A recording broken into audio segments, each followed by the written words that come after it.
Custos condemns killing of 9-year-old Clarendon boy. Custos of Clarendon, William Shangur, has condemned Friday's murder of a 9-year-old boy Shamar Walker at Church Street, Mayfair.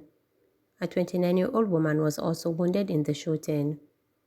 In condemning the senseless killing of the 9-year-old boy, Custos Williams expressed hope that the gunman will be quickly captured, stressing that this kind of behavior cannot be condoned and we should never ever allow persons like that to get away with what they have done.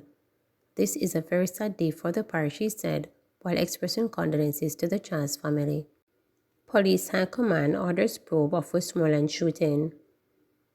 The Police High Command has ordered a top-level probe of the circumstances surrounding a massive shooting in Westmoreland Saturday morning.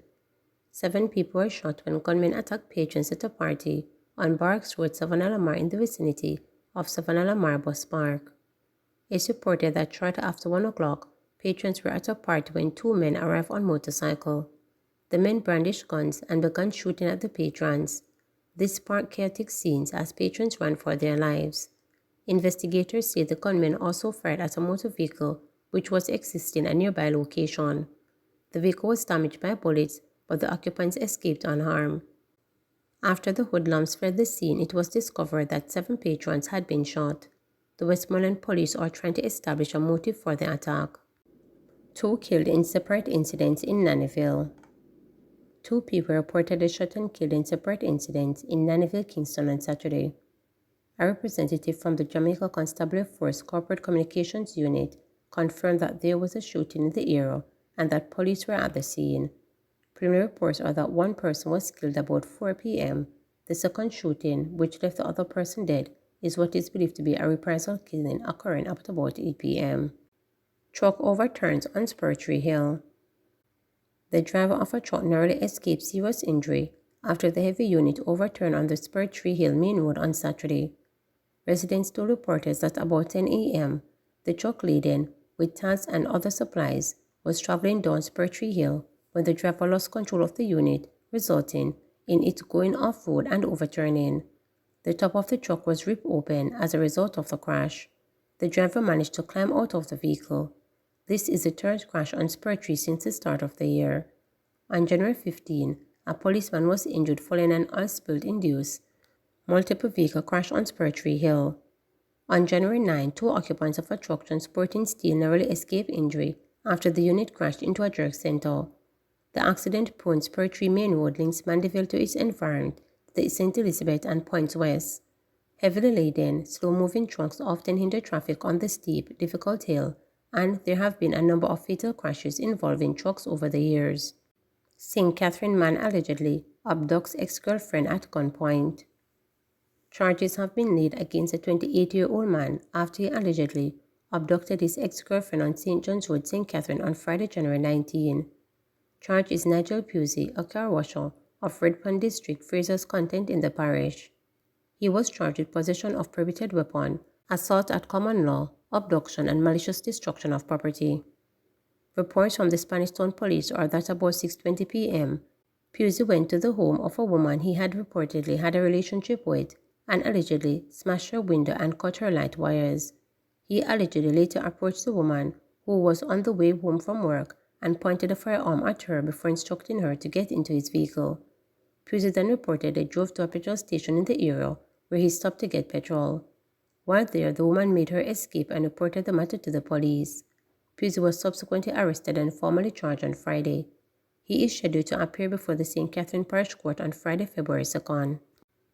Remedial work at the Otres Bus Park underway, stated Vols. Remedial work have begun on the sewage system and roadway on the Otres Transport Center in St. Anne. Transport Minister Darrell Voss has pledged to have the issue rectified after vendors and public passenger vehicles operators staged a protest over the situation. He said renovation work will be done soon on the bathroom at the bus park, as well as the installation of street lights in and around the area. Meanwhile, Mr. Voss has signaled his intention to implement a free public Wi-Fi system at the transportation center. So you'll recall that I visited the Ochuras Transport Center some weeks ago with the Transport Authority and realized that there were some major issues there in relation to the sewage, the bathroom, the roads within the transport center, the road leading to the transport center, the issue of street lights that are on the road leading to the transport center, where there's a number of approximately 9 that need poles that need lights, and some other poles where the lights have been vandalized or stolen. I was happy because I made commitments that we would do some work, and I'm happy that Minister Samuda has started in relation to the road, the sewage, and of course has plans in relation to the rehabilitation of the transport center in conjunction with the St. Ann municipality. Minister Mackenzie would have allocated $7 million on his visit. And for me, I am just awaiting the paperwork. JPS has assured me that they will install the 9 lights as soon as they get the paperwork from the Ministry of Local Government. Most importantly, I visited St. Ann to launch a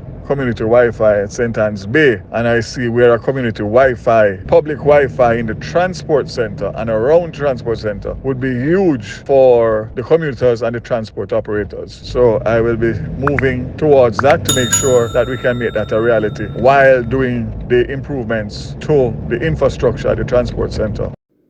I don't even have to campaign.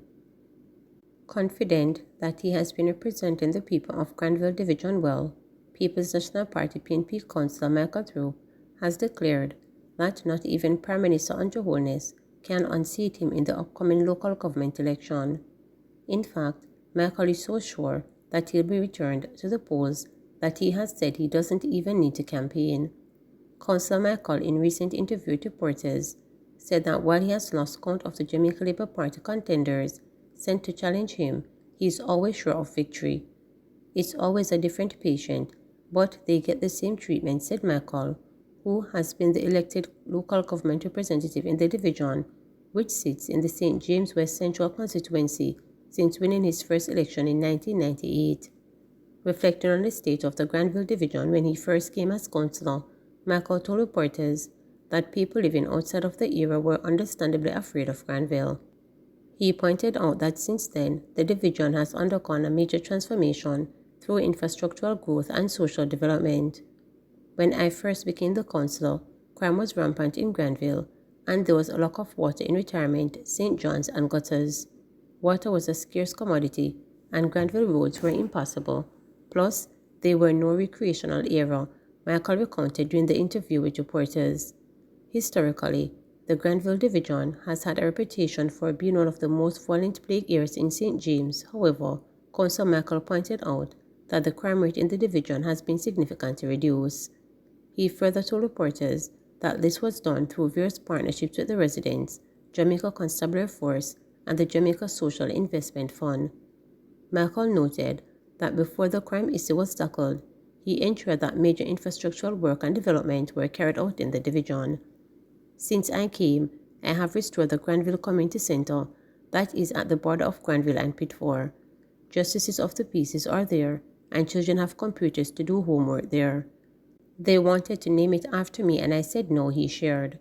There's only one bad road in Granville proper, and it is on the Golden Crescent, but all the other roads have been rehabilitated by me. Granville Drive was a flat area, so once it rained, the entire road would be wet.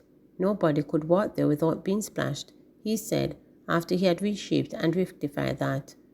In addition to the road work, Michael said his division benefited from the $26.3 million gutters retirement water supply system in 2015. The project was undertaken by Rural Water Supply Limited and involved the installation of more than 6 kilometers of pipelines to provide portable water to communities, which include areas such as Ply Scheme and St. John's. The council further told reporters that with the water supply system currently operates on a scheduled basis, it has brought well-needed convenience to the people of his division. Because it is a spring and it serves a big area, we have over 600 people benefiting from that.